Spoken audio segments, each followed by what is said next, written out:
नमस्कार.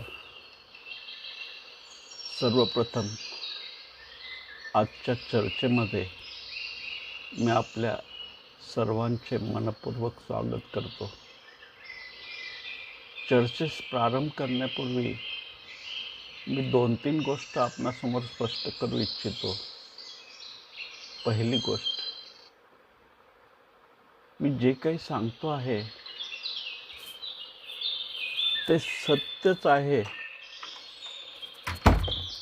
असा माझा दावा नाही. शंकर महाराज मला जसे भावले, मला जसे भासले, मला जसे वाटले तसं मी तुमच्यासमोर मांडणार आहे. त्यामुळे मी बरोबर पण असू शकेन किंवा चुकीचं पण असू शकेल. पण मला तुम्हा सर्वांना एक नम्र विनंती करायची आहे की तुम्ही तुरंत कुठल्या निर्णयावर पोहोचू नका.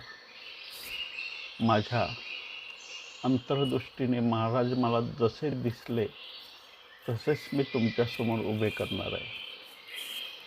मी जे सांगणार आहे ते माझं व्यक्तिगत मत असणार आहे. तुमचंही तेच मत असेल असं नाही. मला माझं मत तुमच्यावर जबरदस्ती थोपवायचं नाही. त्यामुळे माझा असा मुळीच आग्रह नाही की महाराजांना तुम्ही माझ्या नजरेतूनच पाहावं. प्रत्येक व्यक्ती आपलं मत ठरवण्यासाठी स्वतंत्र आहे. प्रत्येकाची व्यक्तिगत स्वतंत्रता आहे. त्यात मला कोणताही हस्तक्षेप करायचा नाही. त्यामुळं माझी एकच विनंती आहे की माझी चर्चा पूर्ण होईपर्यंत कोणताही निर्णय घेऊ नका. माझं म्हणणं आधी नीट ऐकून घ्या. चर्चेच्या नंतर तुम्ही विचारमंथन करा आणि तुम्हाला जर योग्य वाटलं तर स्वीकार करा आणि जर अयोग्य वाटत असेल तर ते अस्वीकार करण्यास तुम्ही स्वतंत्र आहात. दुसरी गोष्ट, माझ्याबद्दल तुमच्या मनामध्ये जी काही धारणा आहे ती थोड्या वेळासाठी बाहेर काढून ठेवा. मी कोण आहे, कोणाचा मुलगा आहे, माझी ओळख काय, मी काय खातो, काय पितो, कोणते कपडे घालतो, या गोष्टी महत्त्वपूर्ण नाहीत. मी जे सांगतो आहे ते महत्त्वपूर्ण आहे. तिसरी गोष्ट, मला ऐकताना तुम्ही तटस्थपणे, निपक्षपणे ऐकण्याचा प्रयत्न करा. मी गेल्यावर तुमच्याकडे भरपूर वेळ आहे. तुम्ही माझ्या चर्चेवर चिंतन म्हणून करू शकता. नंतर तुमचं मत ठरवू शकता. पण ऐकत असताना तुमचं मत ठरवण्याची घाई तुम्ही करू नका. कारण मी तुमच्यासमोर अशा व्यक्तीबद्दल बोलणार आहे जो तर्कातीत आहे, शब्दातीत आहे, कालातीत आहे. पृथ्वीवर अनेक संतांनी जन्म घेतला. हजारो संत या भूमीवर येऊन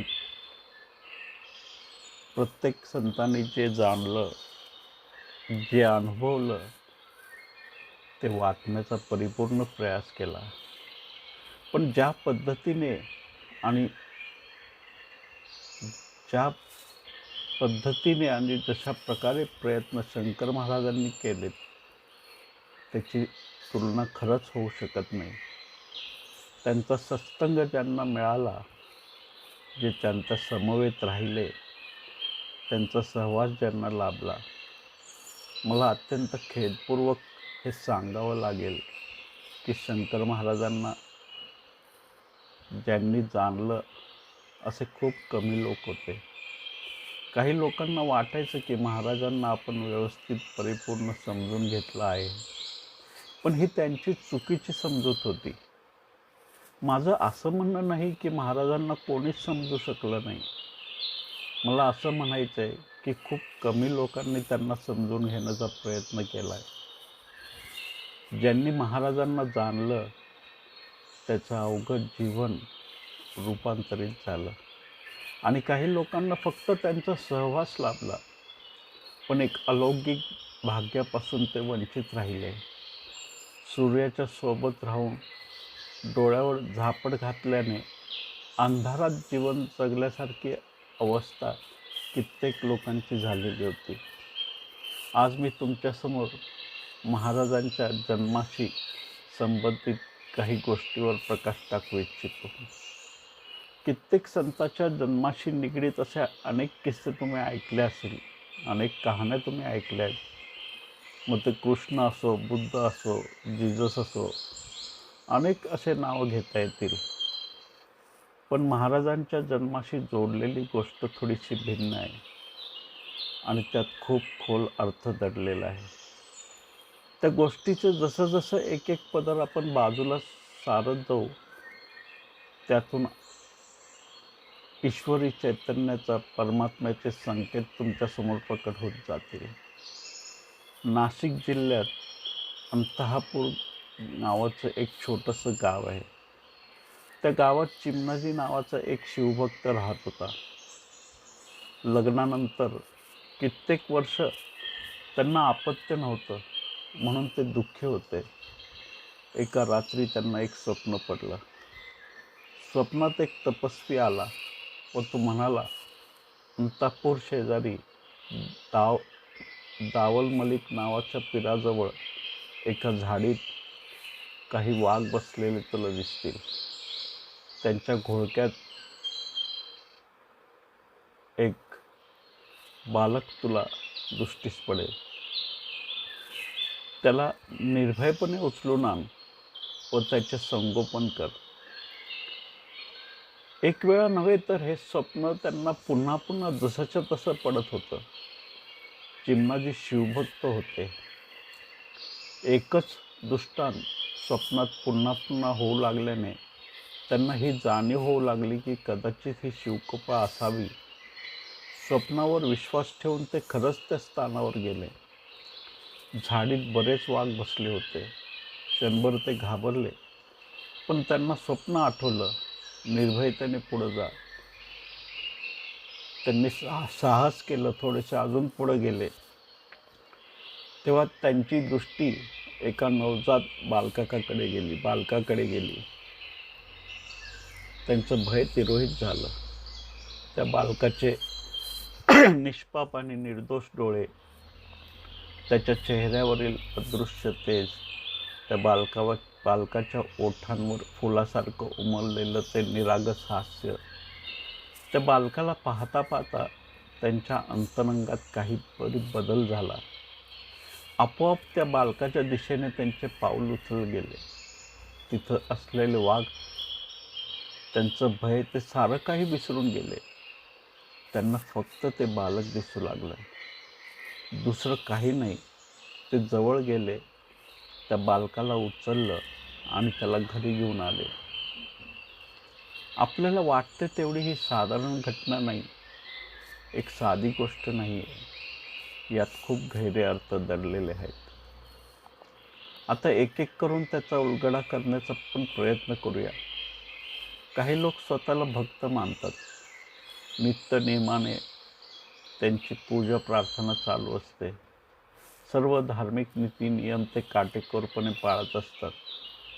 पण ते धार्मिक कृत्य म्हणून जे काही करत असतात त्या सर्व गोष्टी संस्कारगत असतात.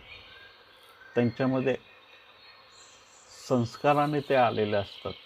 परंपरागत आईवडिलांकडून जे संस्कार मिळाले असतात त्या संस्काराच्या प्रभावाने सर्व आध्यात्मिक कर्म चालू असतात. पण त्या धार्मिक कर्मामध्ये जर भाव नसेल तर ते कर्मकांड बनतं.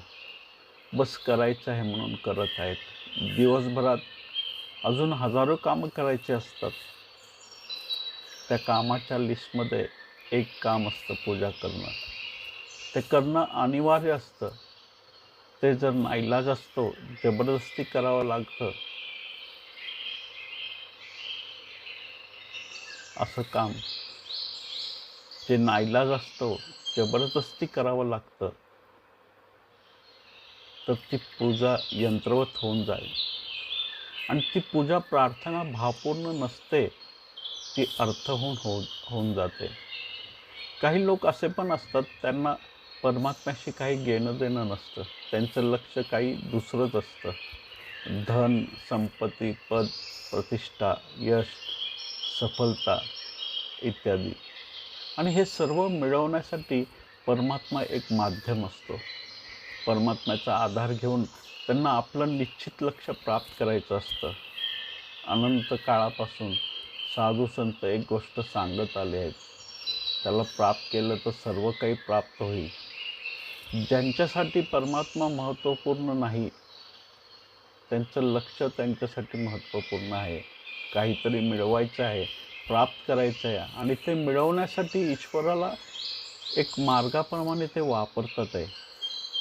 अशी परमात्मा व्यतिरिक्त कोणत्या अन्य कारणासाठी केलेली भक्तीसुद्धा निरर्थक ठरते. लहानपणी मी ऐकलेली एक गोष्ट मला आठवली. एक फकीर होता, नित्यनेमाने पूजा प्रार्थना करणारा, स्वतःला ईश्वराचा प्रामाणिक भक्त समजणारा. त्याच्या मनात एक प्रश्न निर्माण झाला. ईश्वराचे अनेक भक्त आहेत, ज्यांना ईश्वर प्राणप्रिय आहे, पण असा कोणता भक्त असेल जो ईश्वराला प्रिय आहे? तो प्रार्थनेत विनवणी करू लागला, हे ईश्वरा, तुझा सर्वात प्रिय भक्त कोणता आहे? मला त्याला पाहायचं आहे. तुझ्यावर प्रेम करणारे, तू ज्यांच्यासाठी अतिशय प्रिय आहेत, असे लाखो हजारो लोक असतील, पण तुला सर्वात जवळचा, सर्वात जास्त आवडणारा भक्त कोणता असेल? अचानक एक आकाशवाणी झाली. तू उभा आहेस तिथून पुढे कोसभर अंतरावर एक जंगल आहे. जंगलात आत प्रवेश केल्यावर एक छोटीशी पाऊलवाट तुला लागेल. त्या वाटेवरून थोडं पुढं गेलं की एक वडाचं झाड तुला दिसेल. त्या वडाच्या झाडाखाली माझा सर्वात प्रिय भक्त बसलेला तुला दिसेल. फकीराला आश्चर्य वाटलं. त्याला विश्वास बसेना. त्याने विचार केला, खरंच असं असू शकेल? आणि खरंच असं असेल तर जाऊन बघायला हवं. तो तक्षण निघाला. चालत चालत त्या जंगलापर्यंत पोहोचला. तिथून पाऊलवाटेने चालत तो त्या वडाच्या झाडापर्यंत पोहोचला.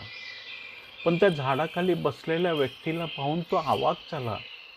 जरा जीर्ण झालेले, फटके आणि मळकट कपडे घातलेली एक व्यक्ती झाडाखाली बसली होती. शरीरभर जखमा झाल्या होत्या, आणि इतकेच नाही, त्या जखमातून रक्त वाहत होतं आणि काही जखमामधून पू बाहेर येत होता. शरीर अत्यंत सडलेल्या अवस्थेत होतं. त्याला वाटलं, कदाचित माझ्या ऐकण्यात काहीतरी चूक झाली असावी. ईश्वराचा प्रिय भक्त, आणि या अवस्थेत? त्याच्या मनात अनेक शंका उपस्थित झाल्या. मी चुकीच्या स्थानावर तर आलो नाही. जी दिशा, जे संकेत आकाशवाणीतून त्याला मिळाले होते, तो बरोबर त्याच स्थानावर आला होता. पण त्याचं मन हे स्वीकार करायला तयार नव्हतं की समोर दिसणारी व्यक्ती ईश्वराचा प्रिय भक्त असेल. जो ईश्वराला प्रिय आहे, तो इतक्या भयंकर अवस्थेत कसा असू शकेल? त्याला वाटलं, थोडं अजून जवळ जाऊन बघावं. तो जवळ गेला. त्याच्या लक्षात आलं, तो तहानलेला होता आणि पाणी मागत होता. त्याच्या अंगात अजिबात त्राण नव्हतं. परमेश्वराचा जवळचा भक्त इतक्या कठीण स्थितीत आणि असहाय्य कसा शक्य आहे? त्याला स्वतःच्या डोळ्यावर विश्वास बसेना. पण जे दिसत होतं ते सत्य होतं. फकीराने विचार केला, आता वेळ दडवण्यात अर्थ नाही. हा तहानेने व्याकुळलेला आहे. त्याच्यासाठी थोडंसं पाणी कुठे मिळालं तर त्याला दिलं पाहिजे. तो त्याच्यासाठी पाणी आणायचं म्हणून निघाला. इतक्यात जोराचं वादळ सुरू झालं. तिथून नदी जवळच होती, पण तिथे पोहोचूस त्याला संघर्ष करावा लागला. अचानक ढग भरून आले आणि जोराचा पाऊस सुरू झाला. तो कसाबसा नदीपर्यंत पोहोचला. त्याने त्याच्याकडील पात्रात पाणी भरून घेतलं आणि तो धावतच त्या व्यक्तीच्या जवळ पोहोचला. पण पाहतो तर काय, ईश्वराचा प्रिय भक्त मृत झाला होता. फकीराला खूप वाईट वाटलं. हा परमात्म्याचा आवडता भक्त असून ह्याला मरताना पाणीसुद्धा मिळू नये. काय दुर्भाग्य आहे. असं कसं याचं भाग्य की शेवटच्या क्षणाला देखील पाणी त्याच्या नशिबात नव्हतं. फकीराला वाटलं जंगलात अशा स्थितीत याचा देह पडून राहिला तर आधीच याच्या देहाची बरीच दुर्दशा झाली आहे, ती अजूनही भयावह होऊन जाईल. जंगलात हा देह असाच सोडून चालणार नाही, कुजून नष्ट होईल आणि त्याचा अंतिम संस्कार आपण करायला हवा. असं विचार करून तो शरीर दफन करण्यासाठी थोड्या अंतरावर एक मोठा खड्डा खणू लागला. एक देह मावेल इतका खड्डा झाल्यानंतर तो पुन्हा त्या जागेवर आला जिथं तो भक्त बसला होता. परमेश्वराचा प्रिय भक्त आणि त्याचा अंत इतका दुःखद, कष्टदायी, असह्य यातना सहन करताना एकांतात झालेला पाहून त्या फकीराचं भर म्हणून आलं होतं. कमीत कमी त्याचा अंत्यसंस्कार तरी व्यवस्थित पार पडावा म्हणून तो सर्व तयारी करून त्याच्या जवळ आला आणि जे दृश्य त्याला दिसलं ते पाहून त्याच्या हृदयाचे ठोके वाढले. एक वाघ त्या भक्ताच्या शरीराचे लटके तोडत होता. त्याचा देह ओढत जंगलात घेऊन जात होता. त्याला ते खूप विदारक दृश्य वाटलं. तो मनातल्या मनात म्हणाला, हे ईश्वरा, असा कसा तुझा न्याय, असा कसा तुझा प्रिय भक्त, ज्याला मरताना पाणी नशीब नाही झालं, ज्याला अंत्यसंस्कारही नशिबात नाही. फकीर समोरचं दृश्य पाहून विचलित झाला. तो फार काळ ते पाहू शकला नाही. तो लगेच तिथून निघाला. त्याच्या मनात अनेक प्रश्न गोंगावत होते. जे पाहिलं ते दृश्य तसं त्याच्या डोळ्यासमोर दिसत होतं. तो बेचैन झाला, अस्वस्थ झाला. त्याला काहीच सुचेनासं झालं. ईश्वराच्या प्रिय भक्ताचा असा दर्दनाक अंत त्याच्या मनात प्रश्नाचं काहूर माजलं. तो विचाराच्या तंद्रीत तसाच पुढे चालला होता. चालता चालता तो एका व्यक्तीला धडकला. त्या धडकेने तो त्या तंद्रीतून बाहेर आला. समोर पाहिलं तर एक भगवे वस्त्र धारण केलेला, रुद्राक्षांच्या माळा गळ्यात घातलेला एक तेजस्वी फकीर त्याला दिसला. तो फकीर म्हणाला, काय गोष्ट आहे, तू इतका अस्वस्थ आणि बेचैन का आहेस? त्या फकीराने घडलेली सर्व हकीकत सांगितली. ते ऐकून दुसरा फकीर जोरात हसू लागला. पहिल्या फकीराला कळेना की का हसतो आहे. त्याने विचारलं, तुमच्या हसण्याचं कारण काय आहे? हे तुम्हाला सर्व ऐकून दुःख नाही वाटलं? तो फकीर बोलू लागला, सर्वात प्रथम तुला पडलेला प्रश्नच चुकीचा आहे. ईश्वरासाठी त्याचे सर्व भक्त सारखेच असतात. तू का जाणून घेऊ इच्छित होता की ईश्वराला कोण प्रिय आहे? तुला वाटलं की त्याचा आवडता भक्त म्हणजे सुखासमाधानात आनंदात राहत असेल. त्याचे ऐश्वर्य बघून तू योग्य मार्ग निवडल्याची खात्री तुला करून घ्यायची होती आणि स्वतःला त्याचा प्रिय भक्त करण्यासाठी तुला प्रयत्न करायचे होते. तू असली फकीर नाहीस, कारण फकीर तर बेफिकीर असतो. तुला पडलेला प्रश्नच सांगतो की अजून ईश्वराला जाणण्याची तहान तुझ्यात निर्माण झालेली नाही आहे. तू ईश्वराचं नाव घेतोस, पण तुझी मूळ इच्छा धन, संपत्ती, पद, प्रतिष्ठा, सुखसुविधा हीच असेल. आणि हे नसलं असतं तर हा प्रश्न जन्मलाच नसता. आकाशवाणी चुकीची नव्हती. फकीर योग्य दिशेला आणि योग्य ठिकाणी पोचला होता. ईश्वराला तर सर्व प्रिय भक्त आहेत, तसा हा भक्तही प्रिय होता. फकीराला वाटलं ईश्वराला सर्वात आवडणारा भक्त ऐशोआरामात असेल. त्याच्या अवतीभोवती नोकर चाकर असतील, धन धान्य सुख समाधान त्याच्या चरणावर लोळत असतील. पण त्याला जे दिसलं ते अनपेक्षित होतं. त्याला दिसलं जखमाने विव्हळणारी, वेदनेने असह्य निर्बळ व्यक्ती शरीरात ठिकठिकाणी झालेल्या जखमा, त्यातून बाहेर येणारा दुर्गंध, पण त्या भक्ताच्या आंतरिक समाधान त्याला दिसलं नाही. फकीर म्हणाला, भक्ताच्या आत जी नामाची रसधार चालू होती ना, ती तू पाहू शकला नाहीस. जखमेतून वाहणारं रक्त आणि तुला दिसलं, पण नामस्मरणाची जी अमृतधार त्या भक्ताच्या अंतरात चालू होती, ती तुला दिसली नाही. वेदना दिसलात त्याची असहाय्यता तुला दिसली, पण आतून जे आत्मिक समाधान त्याला मिळालं होतं, ते तू पाहू शकला नाहीस. तुला तो पाणी मागत असताना दिसला, पण त्याच्या डोळ्यात जी परमतृप्ती आणि समाधान होतं, ते तुला दिसू शकलं नाही. तू त्याच्यासाठी पाणी आणायला गेलास, पण येण्यापूर्वी अस्तित्वानेच पाऊस बनवून त्याची तहान भागवली, ती तुला दिसली नाही. तो मृत झालेला तुला दिसला, पण त्याची चेतना परमचैतन्याशी एकरूप झालेली तुला दिसली नाही.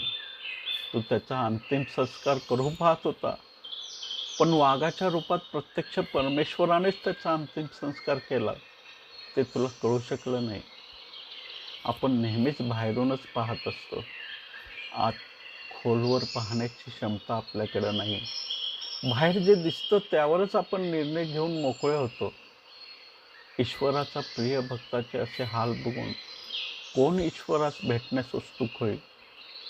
ईश्वर ना तुमचे आजार बरा करू शकतो, ना तुम्हाला नोकरीत मदत करू शकतो, न घर बसल्या तुम्हाला पैसे देऊ शकतो. आणि तुम्हाला या सर्व कामासाठी तर ईश्वर हवा असतो, अन्यथा कोणाला रस आहे ईश्वरामध्ये?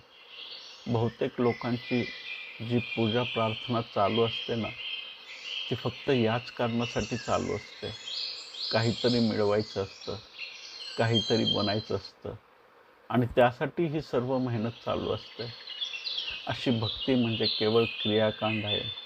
यात हृदयगत कोणतं नातं नाही, कोणते भावतरंग नाही.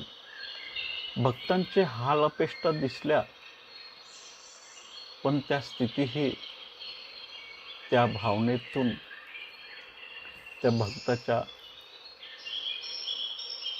मनातून तक्रारीचा कोणताच सूर नव्हता. आपल्या जीवनात थोडंसं दुःख आलं तर आपण तक्रारीचा पाडा सुरू करतो. आपण परमात्म्याला जबाबदार धरतो. तुझं काय लक्ष आहे की नाही, हा आपला प्रश्न असतो. खरा भक्त अस्तित्वानं जसं जीवन दिलंय तसं ते आनंदाने स्वीकारतो, आणि त्याच्यासाठी मिळालेल्या प्रत्येक क्षणासाठी तो धन्यता मानतो. मला असं ठेव, मला तसं ठेव, असं तो कधीच बोलत नाही. तू जसं ठेवशील तसं मी राहायला तयार आहे. फक्त तुझ्या प्रीतीचं दीप माझ्या अंतरीत तेवत राहू दे, एवढंच त्याचं मागणं असतं. भक्ताला तुम्ही कारागृहात जरी बंद केलं तरी त्याचा आनंद तुम्ही हिरावून घेऊ शकणार नाही. भक्ताची भक्ती अखंड राहते. कोणतीही बाह्य परिस्थिती त्याच्या भक्तीत विघ्न आणू शकत नाही, आणि त्याच्या बाह्यस्थितीकडे बघून आणि त्याची परिस्थिती पाहून तुम्ही भक्ताचा आणि त्याच्या भक्तीचा अंदाज कधीच घेऊ शकणार नाही. भक्ती म्हणजे ज्याचं जीवन आहे, भक्ती ज्याचा श्वास आहे, तो कितीही कष्टात आणि यातनं भोगताना तुम्हाला दिसत असला तरी त्याच्या आत प्रवाहित होत असलेली भक्ती, ती भक्तिमय अमृतधार त्याच्यासाठी संजीवनी असते. भक्त एक वेळ जीवन सोडायला तयार होईल, पण भक्ती सोडणार नाही. धर्माचा आणखी एक चुकीचा आधार म्हणजे भय. काही लोक इतके भयभीत असतात की फक्त भयापोटी त्यांची पूजा प्रार्थना चालू असते. एक अज्ञात शक्तीचं भय त्यांच्या कर्मात व्याप्त असतं. मरणाचं भय असतं, दुःखाचं भय असतं, संकटाचं भय असतं. तुम्हाला देवळात, चर्चमध्ये, प्रार्थनास्थळात, तीर्थस्थळावर अनेक भयभीत लोक दिसतील, जे केवळ भयापोटी तिथे एकत्र आलेले असतात. भय आधारित जो धर्म आहे तो नपुसंक आहे. अभय खऱ्या धर्माची आधारशिला आहे. जो केवळ भयापोटी धार्मिक आहे तो वरून धार्मिक वाटत असला तरी त्याची धार्मिकता खोटी आहे. भय परमात्म्याशी संपर्क करून देण्यास असमर्थ आहे. काही लोक तर नुसता दिखावा करत असतात. ना त्यांना ईश्वरात रस असतो, ना त्यांच्या आतून कुठली भक्ती प्रवाहित होत असते. त्यांची भक्ती त्यांच्या अहंकारातून प्रकट होत असते. हे लोक हिशोब ठेवत असतात. मी किती पूजा केली, मी किती उपवास केले, मी किती प्रार्थना केली. जिथे अहंकार आहे तिथे भक्तीचा जन्म होऊ शकत नाही. असे लोक एकांतात पूजा प्रार्थना करत असतील तर ते लगेच ओळखतात. पण तेच कोणी बघत असेल, कोणी सोबत असेल तर यांची पूजा प्रार्थना तासनतास चालते. यांना फक्त आपण किती धार्मिक आहोत हेच जगाला दाखवायचं असतं. ते दाखवण्यातच त्यांचा रस असतो. त्यातच त्यांना त्यांचा अहंकार तृप्त होत असतो. एक घटना मला आठवली. एकदा मोहम्मद पैगंबर पहाटे नमाजासाठी चालले होते. उन्हाळ्याचे दिवस होते. गावातील बरेच लोक बाहेर अंगणात घरासमोर रस्त्यावर झोपलेले होते. तेव्हा त्यांना दिसले बरेच लोक गाढ निद्रेत होते. त्यांना एक व्यक्ती अशी दिसली जी जागी होती पण अंथरुणात लोळत होती. ते त्या व्यक्तीच्या जवळ गेले. त्यांनी विचारलं, तुझी झोप झाली आहे का? तुला झोप येत नाही आहे का? तो माणूस उठून उभा राहिला. तो म्हणाला, नाही, माझी झोप झालेली आहे. मोहम्मद म्हणाले, मग मी नमाजासाठी चाललो आहे. जर तुझी झोप झालेली असेल तर अंथरुणात लोळत पडण्यापेक्षा नमाजासाठी माझ्याबरोबर चल. अर्थात तुझी इच्छा असेल तर. त्या व्यक्तीला खूप आनंद झाला. प्रत्यक्ष मोहम्मद पैगंबर त्याला प्रार्थनेसाठी निमंत्रण देत होते. तो लगेच त्यांच्याबरोबर जायला तयार झाला. मग दोघं मिळून नमाज पूर्ण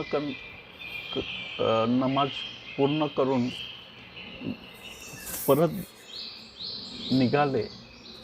तेव्हा परत येत असताना तो माणूस गावातील इतर झोपलेल्या माणसाकडे बघून मोहम्मद पैगंबरास म्हणाला, हजरत, बघा या पापी लोकांकडे. आपली नमाज झाली तरीही हे लोक अजून झोपा काढत आहेत. पैगंबर हैराण झाले. त्यांना वाईट वाटलं. ते म्हणाले, हे परमेश्वरा, मला माफ कर, माझ्या हातून चूक झाली. आता मला परत नमाजासाठी जावं लागेल. त्या माणसाला कळलं नाही ते असं का म्हणाले. तो म्हणाला, तुम्ही असं काय बोलताय? चूक आणि तुमच्याकडून कसं शक्य आहे? आणि परत नमाज कशासाठी? पैगंबर म्हणाले, मी चुकीच्या माणसाला सोबत घेऊन गेलो. तू झोपेत लोळत होतास तेच ठीक होतं. अजून थोडा वेळ लोळत राहिला असतास. पण आता तुला नमाजाला जाऊन आल्याचा अहंकार तुझ्यामध्ये निर्मित झालाय आणि अन्य लोक तुला पापी वाटू लागले आहेत. थोड्या वेळापूर्वी तूही त्यांच्यातीच एक किस्सा होता. एक वेळ नमाजाला काय आलास की अन्य लोक तुला पापी वाटू लागले. प्रार्थना तुझ्यात अहंकार निर्मितीचं कारण होत असेल तर तिथून न केलेलीच बरी. तुम्हालाही असे लोक भेटत असतील. आपण काहीतरी वेगळं करत आहोत हा भाव यांच्यात असतो आणि अन्य लोकांना ते खूप संकुचित नजरेनं बघायला लागतात.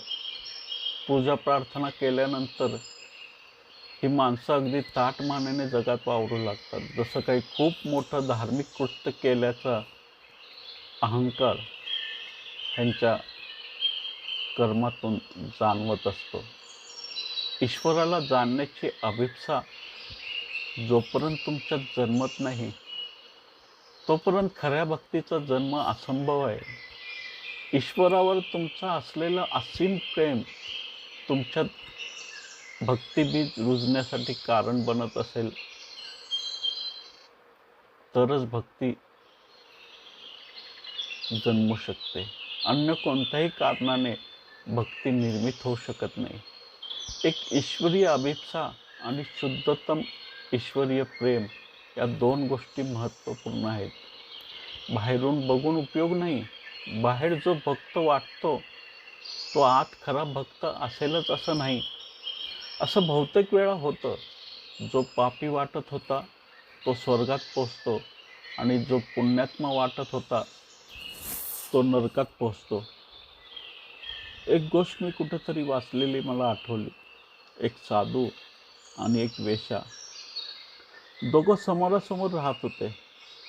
साधूच्या घरात रोज पूजा प्रार्थना सत्संग व्हायचा, तर वेश्येकडे रोज नृत्य हास्यविनोद नाच गाणी हेच चालायचं. योगायोगाने दोघांचा मृत्यू एकाच दिवशी झाला, एकाच वेळेत झाला. यमदूत त्यांचे प्राण घेऊन जाण्यास आले. त्यांना आदेश होता की स्त्रीला स्वर्गात घेऊन जायचे आणि पुरुषाला नरकात घेऊन जायचे. ते योगे यमदूत गोंधळात पडले. असं कसं संभव आहे? कारण पुरुष तर साधू दिसतोय आणि जी स्त्री मेली ती तर एक वेश्या आहे. मग वेश्येला स्वर्गात आणि साधूला नरकात, असा आदेश कसं काय असू शकेल? त्यांना वाटलं यमाच्या कॉम्प्युटरमध्ये एखादा व्हायरस शिरलेला असेल किंवा कॉम्प्युटर कोणीतरी हॅक केलेला दिसतोय. खात्री करून घेण्यासाठी त्यांनी यमाशी संपर्क साधला. यम म्हणाला, कोणतीच समस्या नाही, जे सांगितलं आहे ते करा. साधूला नरकात आणि वेश्येला स्वर्गात घेऊन जावा. दोघेही यमदूत नवीन होते, त्यांना फारसा अनुभव नव्हता. स्त्री जर वेश्या असली तरी आतून ईश्वरी चिंतनात ती मग्न होती. ती सतत त्या साधूच्या घरात डोकायची. तिला आनंद व्हायचा, आपलं शेजार किती चांगलं आहे. अधूनमधून भजन सत्संगाचे सूर कानावर पडतात. तिला इच्छा व्हायची आपणही त्यात सहभाग घ्यावा, पण तिला साधूच्या घरात प्रवेश करण्यास मनाई होती. साधूशी सेवा करण्याचं भाग्य आपणासही मिळावं म्हणून ती देवाला रोज मनोमन प्रार्थना करायची, मलाही साधूची सेवा करण्याचा अवसर मिळू दे. आणि इकडे साधू आपल्या भाग्याला कोसत होता. त्याची पूजा प्रार्थना चालायची, पण त्यांचं संपूर्ण लक्ष वेश्येच्या घराकडे असायचं. त्याला वाटायचं की ही किती मस्त जीवन जगते. रोज संगीत गीत उत्सव, रोज चमचमीत पदार्थ, आणि मला रोज उपवास तपास. मनात इच्छा होती की वेश्याकडे जावं, पण मनात भय होतं. समाज काय म्हणेल, लोक काय म्हणतील. ते जे काही करत होता ते जबरदस्ती नाईलाज असतो.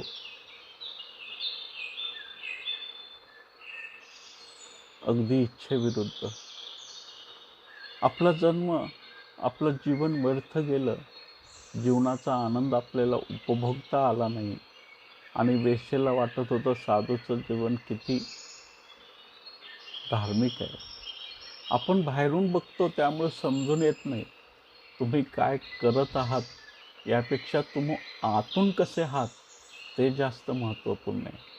वेश्या रोज साधूच्या घरातील आरतीचा आवाज ऐकून डोलायची. साधूच्या घरात मंत्रजप चालू असला की तिला वाटायचं आपणही जीव आणि त्यात जावं आणि त्यात सहभागी व्हावं. तिला वाईट वाटायचं आपल्याला साधूच्या घरात प्रवेश नाही. ती मनातल्या मनात प्रार्थना करायची की मला पुढील जन्म त्या साधूची सेवा करता येईल असा मिळू दे. धर्माच्या आणि ईश्वराच्या मार्गावर मला वाटचाल करता येईल असा जन्म मला मिळू दे. साधू मनातल्या मनात वेश्येच्या रागरंगामध्ये, संगीत गीत मस्तीमध्ये गुंतलेला असायचा. बाहेरून बघून निर्णय घेण्याची घाई करू नका. एखादी स्त्री आयुष्यभर वेश्यालयात राहून वेश्या व्यवसाय करून देखील ईश्वरी अनुभूतीला प्राप्त होऊ शकते. आणि एखादी व्यक्ती आयुष्यभर मंदिरात राहून पूजा प्रार्थना करत राहिली तरी त्या अनुभवापासून वंचित राहू शकते. आता आपण शंकर महाराजांच्या मूळ कथेमध्ये प्रवेश करूया.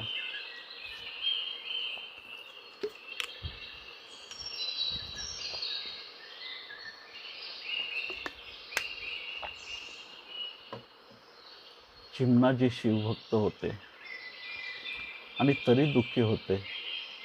मी ही गोष्ट स्वीकारू शकत नाही. माझ्या मते चिमणाजी शिवभक्तीत परमसुखी होते. पण मनुष्य गजबचे तर्क काढत असतो, गोष्टी सुखाच्या करत असतो, पण प्रत्येक घटनेत दुःख शोधत असतो. आपापल्या दृष्टिकोनावर हे अवलंबून आहे. एक अत्यंत गरीब दिसणारा फाटके कपडे घातलेला एक पंचतारकीत हॉटेलात गेला. त्याला पाहून हॉटेलचा सगळा स्टाफ उदास झाला. कसला फटीचर ग्राहक आला आहे आणि आता याची सेवा करावी लागेल. नाईलाजास्तव त्याला पाणी आणून दिलं. त्याच्या टेबलावर नॅपकिन पण काढून घेतलं. त्याची ऑर्डर घेतली. जाणून बुजून त्याला देण्यास उशीर केला. त्याला सर्व करताना पण अगदी उदासवानाने सर्व केलं. त्याने आपल्या हातानेच वाढून घेतलं. जेवल्यानंतर त्याला फिंगर बॉल पण दिला गेला नाही. त्याला वॉश बेसिनवर जावं लागलं हात धुवायला. बिल पटकन आणून ठेवलं. त्या माणसाने बिल पेड केलं आणि तो गेल्यावर वेटर हे बघून हैराण झाला की त्या माणसाने 1000 रुपये टिप म्हणून ठेवले होते. आत्तापर्यंत एवढे श्रीमंत लोक येऊन गेले, मोठमोठे धनपती उद्योगपती, पण कोणीच एवढी मोठी टिप वेटरला दिली नव्हती. तो वेटर दुःखी झाला. अरे, आपण अगदीच दुर्लक्ष केलं, व्यवस्थित सर्व्हिस दिली नाही, टाळाटाळ केली आणि असं असून सुद्धा आपल्याला 1000 रुपये टिप दिली या माणसाने. जर आपण नीट सर्व्हिस दिली असती तर अजून जास्त पैसे आपल्याला टिपमध्ये मिळाले असते. दुसऱ्या दिवशी तो माणूस परत आला. यावेळी हॉटेलचा स्टाफ खुश झाला. त्याचं हसत हसत स्वागत करण्यात आलं. त्याला उच्चतम आणि श्रेष्ठतम सर्व्हिस देण्यात आली. पेपर नॅपकिन, उत्तम सर्व्हिस, जेवण झाल्यावर फिंगर बॉल, अशी चांगली सेवा देण्यात आली. त्या व्यक्तीने बिल पेड केलं. वेटर त्याच्याकडे आशेने बघत होता. त्या व्यक्तीने खिशात हात घातला आणि वेटरच्या हातात 4 आणे दिले. वेटर म्हणाला, तुम्ही वेडे आहात का? काल आला होता तेव्हा सर्व्हिस चांगली न देता तुम्ही 1000 रुपये टिपमध्ये दिली आणि आज इतकी चांगली सर्व्हिस देऊन फक्त 4 आणे? हा आमचा अपमान आहे. ती व्यक्ती म्हणाली, हे जे 4 आणे मी तुला दिले आहेत ते तू काल माझी जी सेवा केली ना त्याची टीप आहे, आणि तू आज जी माझी सेवा केलीस त्याची टीप मी कालच तुला दिलेली आहे. मनुष्य नेहमीच जास्तीचीच अपेक्षा ठेवत असतो आणि महत्त्वाचं म्हणजे त्याला कमी मिळालं तरी दुःख असतं आणि जास्त मिळालं तरी तो दुःखी असतो. तुम्हाला अस्तित्वाने भरभरून दिलं आहे, पण तुम्हाला जे तुमच्याजवळ आहे त्यात सुख नसतं. जे तुमच्याजवळ नाही त्याचंच दुःख तुम्हाला जास्त असतं. अस्तित्व ही तुम्हाला असंच फसवत असतं. तुमच्या पात्रतेप्रमाणे तुम्हाला मिळत असतं. तुमचं पात्र जितकं छोटं तितकं अस्तित्वाचा प्रसाद हा नैसर्गिक नियम आहे. तुम्ही आपल्या क्षुद्र पात्रात परमात्मा यावा ही अपेक्षा करता. चमच्यामध्ये कुणाला संपूर्ण सागर भरता येईल का? हा जर चमचा बाष्पीभूत झाला, समुद्रात गळून गेला तर संभावना आहे. ज्यावेळी त्याच्यात तुम्ही स्वतःला विसर्जित करून टाकाल त्यावेळेला संभावना जन्मेल. पात्र जेव्हा परमात्म्यात विलीन होईल तेव्हा परमात्मा प्राप्त होईल. पण अडचण अशी आहे की त्या वेटरप्रमाणे जास्त मिळालं तरी तुम्ही दुःखी असता आणि कमी मिळालं तरी तुम्ही दुःखी असता. आणि दुःखाच्या पात्रात आनंद कसा येऊ शकेल? परमात्मा तर परम आनंद आहे. तुमचं पात्र जर आनंदाचं असेल तर आनंद तुमच्याकडे आकर्षित होईल. दुःखाचं मूळ कारण अपेक्षेमध्ये आहे. जितकी जास्त अपेक्षा तितकं जास्त दुःख. पण चिमणाजीला मूळबाळ नव्हतं म्हणून ते दुःखी होते हा तुमचा दृष्टिकोन झाला. मुळात चिमणाजी आपल्या शिवभक्तीत प्रसन्न होते. ते दुःखी नव्हते. एक दिवशी त्यांना एक स्वप्न पडलं. स्वप्नात त्यांना एक तेजपुंज साधूचं दर्शन झालं आणि त्या साधूने त्यांना सांगितलं, तू गावाबाहेर जा, जंगलामध्ये झाडीमध्ये तुला एक लहान बाळ दिसेल, त्याला घेऊन ये आणि त्याचं सांभाळ कर. एकच स्वप्न सारखं पडू लागलं. त्यामुळे चिमणाजी आपल्या शेजारी पाजारी आपल्या मित्रासमोर त्यांची चर्चा करू लागले. लोक त्यांची चेष्टामस्करी करू लागले. लोकांना दुसरं काही काम नसतं.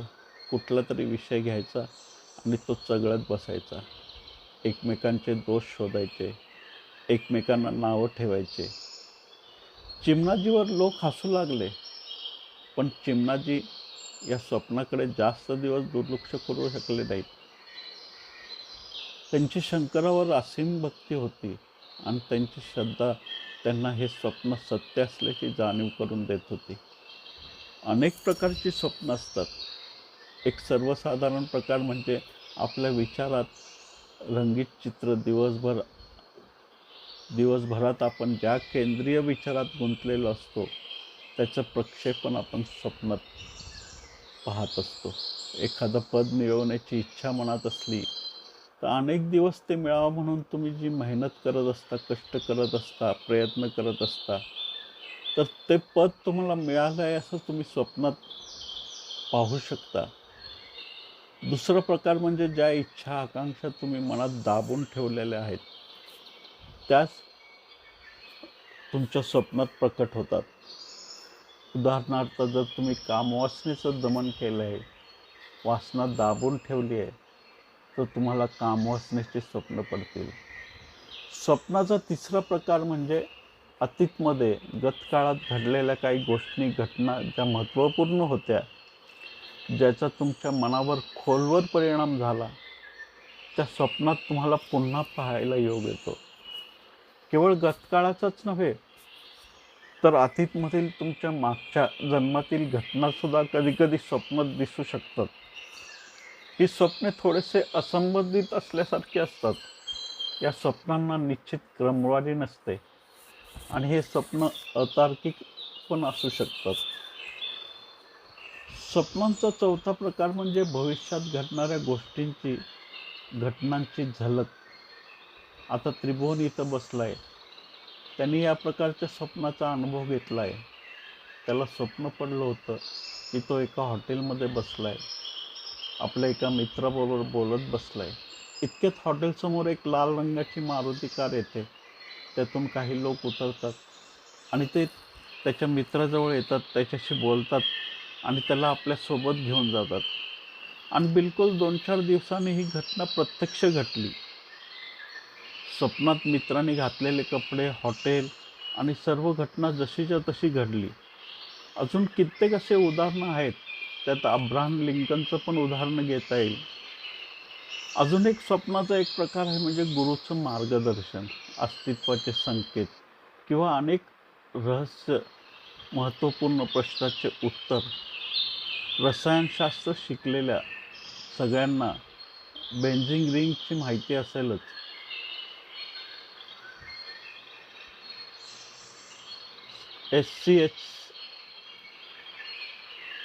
C6H6 असा रासायनिक फॉर्म्युला असलेल्या या संयोगाची रचना फ्रेडरिक ऑगस्ट केक्युले नावाच्या जर्मन शास्त्रज्ञांनी दिली.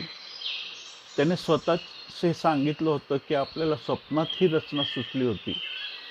एक साप स्वतःची शेपूट तोंडात घेतलेला मला स्वप्नात दिसला आणि त्यावरून मी बेंझिनची रचना तयार केली. जगप्रसिद्ध भारतीय गणिती श्रीनिवास रामानुज सांगत होते की आपल्याला गणित चक्क स्वप्नात दिसतात आणि गणिते प्रेमी आपल्याला स्वप्नात दिसल्याचा दावा अनेकदा त्यांनी केला. केम्ब्रिज विद्यापीठात गणितीची 3000 प्रमेय उलगडणाऱ्या या महान भारतीय गणितज्ञाने एका स्वप्नाचे वर्णन तर असं केले की मला एक लाल पडदा दिसला. मी विस्मित होऊन पाहत होतो. तोच एक हात आला आणि त्यावर गणित सोडवू लागला. ती गणिते मी जागा झाल्यावर लिहून काढली.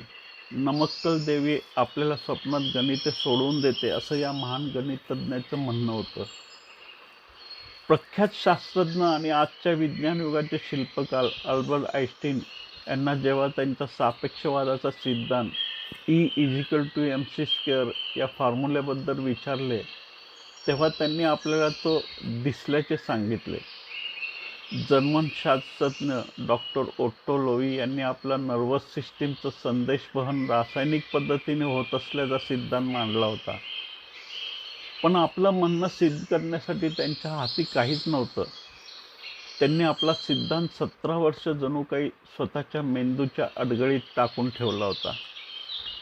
अचानक 2 दिवस लागोपाठ त्यांना स्वप्न पडली आणि त्यांचा सिद्धांत सिद्ध करण्याचा प्रयोग त्यांच्या पुढे जणू कोणीतरी करून दाखवला. नंतर त्याचे शास्त्रशुद्ध अध्ययन आणि मांडणी केल्यावर कित्येक वर्षांनी त्यांना नोबेल पुरस्कार मिळाला. प्रतिभांत साहित्य, कवी, लेखक, दार्शनिक, तत्त्वज्ञ यांनी स्वप्नसंकेताची अनेक उदाहरणं तुम्ही ऐकली असतील. संपूर्ण विज्ञान हे स्वप्न आणि अज्ञाताचं एक गुंतागुंतीचंच यंत्र आहे. विज्ञानाचा संबंध आधी येतो तो स्वप्नाशीच येतो. एखादी गोष्ट, नियम, सिद्धांत आहे वा नाही हे निश्चित नसताना त्याचा शोध घेतला जातो. तशी शक्यता, कल्पना, तसं स्वप्न, तसा आभास प्रथम कोणाला तरी होतो, नंतर त्याचा पडताळा घेतला जातो. फळ खाली पडताना पाहून न्यूटनला प्रश्न पडला, हे फळ खाली का पडलं? त्याचा कार्यकारण भाव त्याला माहीत नव्हता. प्रथम मनात प्रश्न निर्माण झाला, मग त्याची कारणमीमांसा करण्यात आली. माझा प्रश्न असा आहे की मुळात हे प्रश्न तरी मनात कुठून जन्मतात? किंवा एखादा कवीला कविता कशी सुचते? कादंबरीकाराला कथाभाग आणि त्यातले पात्र कुठून सुचतात?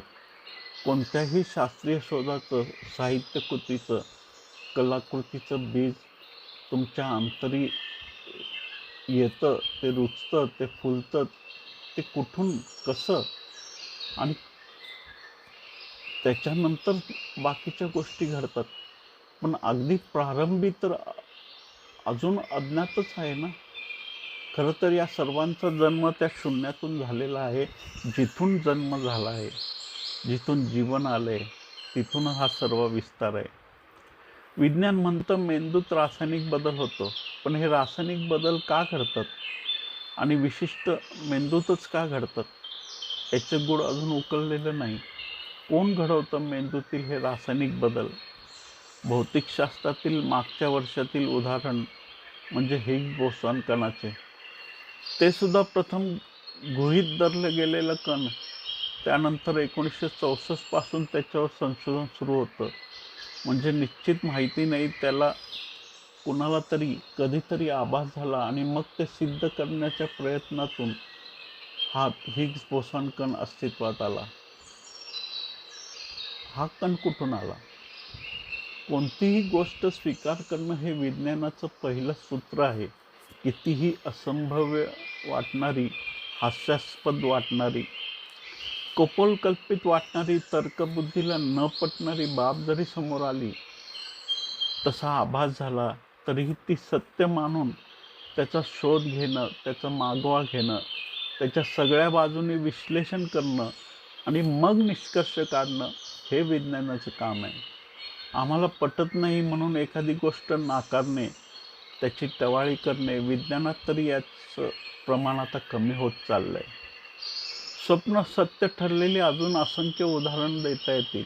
एवढा खुलासा करण्याचं कारण एवढंच की चिमणाजीला जे स्वप्न पडत होतं त्यात अस्तित्वाचे संकेत होते.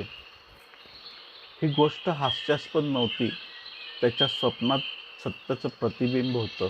आणि केवळ स्वप्नच नाही, इतर सर्व गोष्टीसुद्धा शून्यातून, अज्ञातातूनच जन्मलेली असते. विचारसुद्धा कुठलेच मौलिक विचार नाहीत.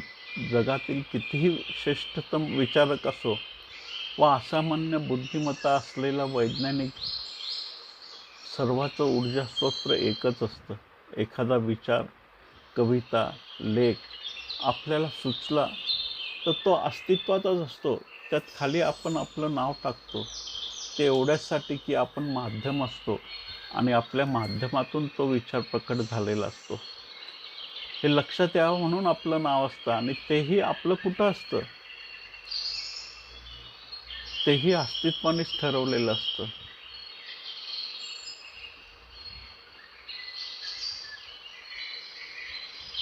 चिमणाजीला जे स्वप्न पडत होतं ते याच प्रकाराचं होतं. भविष्यात घडणाऱ्या घटनेचा संकेत, झलक त्यांना स्वप्नात मिळत होती. एक दिवस ते निश्चय करून स्वप्नात दिसणाऱ्या स्थानाजवळ गेले. झाडीतून वाट काढत ते पुढे गेले. त्यांनी काही वाघ तिथं बसलेले त्यांना दिसले. चिमणाजी भयभीत झाले, पण काही विचार करण्याच्या आत त्यांना त्या वाघाच्या घोळक्यात एक लहान बाळ दिसलं आणि ते स्तब्ध झाले. इतके सुंदर मनोहर रूप आणि त्याला बघून बाळाच्या ओठावर फुललेलं ते स्मितहास्य, जणू त्या हास्यामध्ये जन्मोजन्मीची परिचित खूण असल्यासारखी त्यांना जाणीव झाली. त्या बाळाचे निरागस डोळे, त्याचे स्मितहास्य, चिमणाजीचं हृदय आपोआपच त्या बाळाकडे ओढ घेऊ लागलं आणि त्या बाळाने चिमणाजीच्या मनातील वाघाचं भय तिरोहित करून टाकलं. ते बाळाजवळ आले, त्याला उचललं, त्याला जवळ घेतलं. अगो विश्व कवेत घेतल्याचा भास त्यांना झाला. परमात्म्याची यात्रा सुद्धा अशी स्वप्नवत असते. तो आहे का नाही इथून सुरुवात होते. एक मन म्हणत असेल एक आहे, एक मन म्हणतं नाही. त्याचं अस्तित्व खोटं आहे. ज्यावेळी त्याचं प्रामाणिकपणे शोध घेण्याचं तुम्ही ठरवता, तेव्हा जसं चिमणाजीच्या स्वप्नाला इतर लोक हसत होते, तसंच तुमच्याही आत प्रथम त्याचा शोध घेण्याचा भाव जेव्हा जन्मतो, तेव्हा इतर लोक तुम्हाला हसू लागतात. आणि केवळ नास्तिक लोक नव्हे, स्वतःला आस्तिक म्हणवणारे देखील बरेच लोक यात असतात. कारण बरेच लोक पूजा प्रार्थना करण्यात समाधानी असतात. प्रत्यक्ष शोध घेण्याचा प्रयत्न करणारा तर दुर्मिळच असतो. परमात्मा आहे हे मान्य करणं, स्वीकारणं वेगळं आणि तो आहे हे जाणणं वेगळं. शंकर जन्मातून मला तुम्हाला हेच सांगायचं आहे की फक्त त्याची स्वप्न पाहत बसू नका, त्याला प्रत्यक्ष भेटण्याचा प्रवास सुरू करा. चिमणाजीला जेव्हा वाघ दिसले ते भयभीत झाले. परमात्म्याची यात्रा ही अशीच होत असते. जोपर्यंत भय आहे तोपर्यंत परमात्म्याचं दर्शन असंभव आहे. चिमणाजीने वाघाला बघितलं तेव्हा त्याचं लक्ष बाळाकडे गेलं नाही, आणि जेव्हा त्याचं लक्ष बाळाकडे गेलं, त्यांच्या मनात वाघाचं भयच उरलं नाही. परमात्म्याच्या दिशेने तुमची वाटचाल करता तेव्हा अंतिम द्वारावर पण अनामिक भय तुम्हाला पकडतं. जणू साक्षात मृत्यू तुमच्या समोर आल्याचा तो अनुभव असतो. आणि त्या भयाला तुम्ही सामोरे गेलात तर परमात्म्याची आणि तुमची भेट होऊ शकते. या स्थितीसाठी स्वामी समर्थ म्हणतात, भिवू नकोस, मी तुझ्या पाठीशी आहे. परमात्मा तुमच्यासोबत असतोच, फक्त तुम्हाला थोडंसं साहस करावं लागतं. धर्म साहसी लोकांचंच काम आहे. भयभीत लोक अंतिम शिखरापर्यंत पोहोचूच शकत नाहीत. महाराजांच्या जन्मासंबंधी ही घटना खूप अनोखी आणि प्रीतिकर आहे. या घटनेत ईश्वरीय संकेत दडलेले आहेत. जर तुम्हाला परमात्म्याशी संबंध प्रस्थापित करायचा असेल तर प्रेम मार्ग आहे, भय नाही. जिथे प्रेम आहे तिथं भय नाही, आणि जिथे भय आहे तिथे प्रेम असंभव आहे. प्रेमी आपल्या प्रेमासाठी जीवनसुद्धा सोडायला तयार असतो. म्हणजे प्रेम जीवनापेक्षाही श्रेष्ठतम ठरतं. जो भक्त ईश्वरासाठी आपलं जीवनही त्यागू शकतो, त्याला ईश्वरीय प्रसाद प्राप्त करण्याची क्षमता उपहार स्वरूपात मिळून जाते. चिमणाजीसारखी सर्व भक्तांची स्थिती असते. चिमणाजीला जसं स्वप्नात भविष्यातील घटना दिसली, तसं भक्तालाही त्याच्या आणि ईश्वराच्या भेटीची झलक त्याच्या प्रवासात मिळत असते. परमात्म्याच्या निकट सुरुवातीला एक अज्ञात भय तुम्हाला जाणवतं. भय दोन प्रकारचे असतात. एक, ज्याला काहीतरी कारण असतं, जसं सापाला बघून तुम्ही भयभीत होता. एखादा हिंस्र पशुला पाहून, वाघाला पाहून तुम्ही घाबरता. पण हे बाह्य कारणामुळे निर्माण झालेलं भय आहे. ते कारण हटवलं की ते भय तिरोहित होतं. कोणीतरी सापाला मारलं, कोणी वाघाला पळवून लावलं तर तुमचं भय विलीन होतं. पण जेव्हा तुम्ही प्रभूच्या निकट असता तेव्हा अकारण भय असतं. असं भय ज्याला कोणतं कारण नसतं, आणि या चरणावर असीम साहस लागतं. आपलं जीवन पणाला लावावं लागतं, पण त्याला सामोरे जाण्याची तयारी असली पाहिजे. जसं बीज म्हणून बीज बीज म्हणून नष्ट होतं तेव्हा कुठे त्याच्यात अंकुर जन्म घेतो. तसं तुमचं असणं, अस्तित्व, तुमचं अस्तित्व सर्व नष्ट होतं. तुमचा एक नवीन जन्म होतो. तुम्ही बीज बनता. तुम्ही खऱ्या अर्थाने ब्राह्मण बनता. चिमणाजीला जसे शंकर भेटले तसे तुम्हालाही भेटतील. तुमची भक्ती प्रामाणिक हवी, अस्तित्वावर असीम श्रद्धा हवी, सर्वस्व पणाला लावायची तयारी हवी, परिपूर्ण प्रेम असायला हवं. कारण प्रेमच तुम्हाला अभय प्रदान करू शकतं. मग कोणतीच बाधा तुमच्यासाठी बाधा राहणार नाही. शंकर जे तुम्हाला देऊ इच्छित होते ते तुम्ही समजून घेतलं तर शंकर तुम्हाला समजून येतील. शंकर हिमालयाच्या ज्या उंचीवर आहेत त्या शिखराकडे मी इशारा करतोय आणि तुम्ही जिथे आहात तिथून महाराजांना समजून घेणं अवघड आहे. तुम्हालाही ते प्राप्त करावं लागेल जे त्यांनी मिळवलंय. त्यांचे भाव समजून घेण्यासाठी त्यांनी दाखवलेल्या दिशेनं तुम्हाला वाटचाल करायला हवी. शंकर तुम्हाला खूप दूर दूर वाटत असतील पण ते तुमच्या अति निकट आहेत. परमात्म्यापेक्षाही निकट अजून कोण असू शकतं? शंकरच्या जन्मरहस्यावर बोलून मी एक प्रकारे त्या शून्याकडेच इशारा करतोय.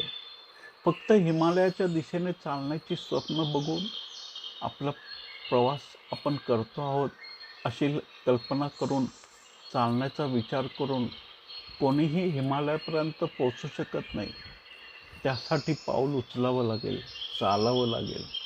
शंकर अशी व्यक्ती आहे जी समजून घेणं अवघड आहे आणि त्याहीपेक्षा अवघड आहे समजून सांगणं, समजवणं. ते एक रहस्य आहे. त्यात जितकं उतराल तितकं ते रहस्य अधिकाधिक खोल होत जाईल. त्याला तळ नाही, त्याला प्रारंभ तर आहे पण अंत नाही. आपण आपले द्वार दरवाजे बंद करून बसलो आहोत आणि सत्याचा सूर्य आपल्या दरवाजाजवळ येऊन थांबलेला आहे. आता तो तुमच्या खिडक्या दरवाजे तोडून तर आत येऊ शकणार नाही. तुम्हालाच तुमच्या मनाचा दरवाजा उघडावा लागेल. तुम्हाला मूर्छेतून बाहेर यावं लागेल. डोळ्यावरची झापड काढावी लागेल, जागं व्हावं लागेल आणि तेव्हा तुम्हाला लक्षात येईल तो कधीच तुमच्यापासून दूर नव्हता. धन्यवाद.